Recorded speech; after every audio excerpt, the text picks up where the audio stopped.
this implement's designed with the geometry of where these wheels would sit on the bed for them to actually be at grade. But see how this bed is narrower than the rest of the beds currently, right? Yes. If you try to do that, your wheels are sitting right on the edge, and it's sliding all over. We have more time to play with that, but we get the idea. And you got to come back with it. That's my first picture. And if anybody's asking, why don't you just keep the wheels out like this all the time? You'll see it's a wider leverage point. It's way harder to turn it around. It's really not good for the machine to be all that. Yeah, it's just torques on everything. Yeah. So. But it's handy during these times. So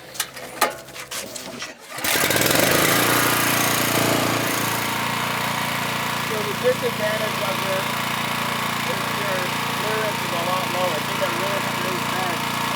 You can bottom out if you're not careful. So this should be fine, but let's be specific.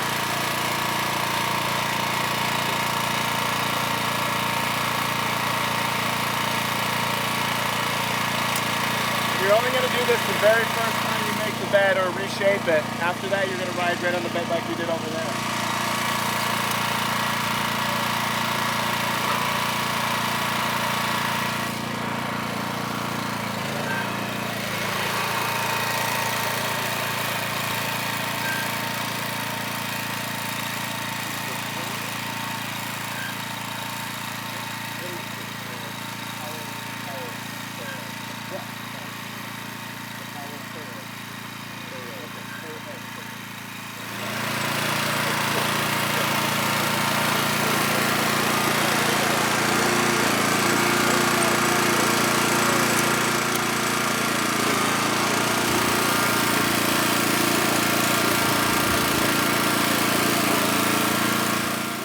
So we're going to harrow these one more time. We did them the one time, but it was too chunky, or a little more chunky than we'd want for the paper pot. So we gave it a little moisture, put our chicken manure on, and then we let it sit. So hopefully it'll make it a little bit better tilth.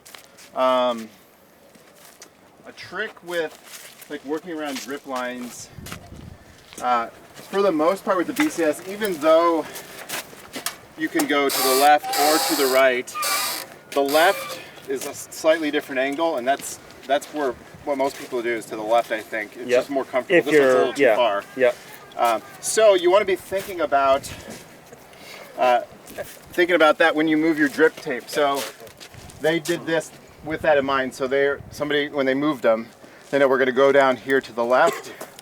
Then we're going to turn and come back, and so we're walking in this furrow, and we're still not stepping on our drip lines. And then we're going to come over here, and we're going to walk on the left again and not have any drip lines. So we're able to move those so we're not stepping on them and walking on them while we're doing that, which just makes them leak. So those are like little tricks that'll really save you.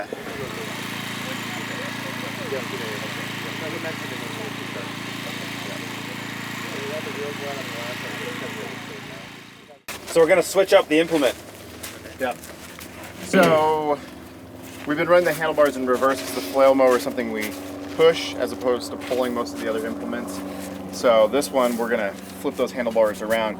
And also, so as soon as we remove the flail mower from this, we're going to have all this weight right on our, underneath this. So we want to flip the handlebars now so that we're balancing that we have a little bit more leverage, and that's going to make making that change much easier. Do you always leave the weights on? What's that? Do you leave the weights on for this also? Yeah, it's just there's a couple of implements like the rotary plow where it would be helpful not to have that counterbalance because it would go in a little bit more, but the changing back and forth for as much as we do, it's just easier. So to flip the handlebars, you have to snap off your levers so that you can make that turn.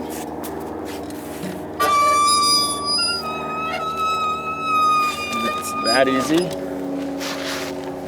Bring that up. Swing that one around. And so if you are pushing to engage something now you're pulling and that, so it does reverse a few things. This was forward, or technically, so now this is forward. And that's that. So then we just, on the quick coupler, you just flip this up, and it's just a pin, and that's it. So if you've ever had to do like 3-point hitches and stuff like that, this is a lot easier. I'm going to turn it on, I'm going to creep forward, it's going to disengage, and then we'll put this one on. Sometimes it takes a little fiddling and these tines are sitting low. You could adjust the height and that angle just using that roller too, so we'll see how it goes. Will it start without the clutch engaged, or is it double lockout? It will not start without the clutch engaged, but it is.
All right, so the Harrow is much heavier.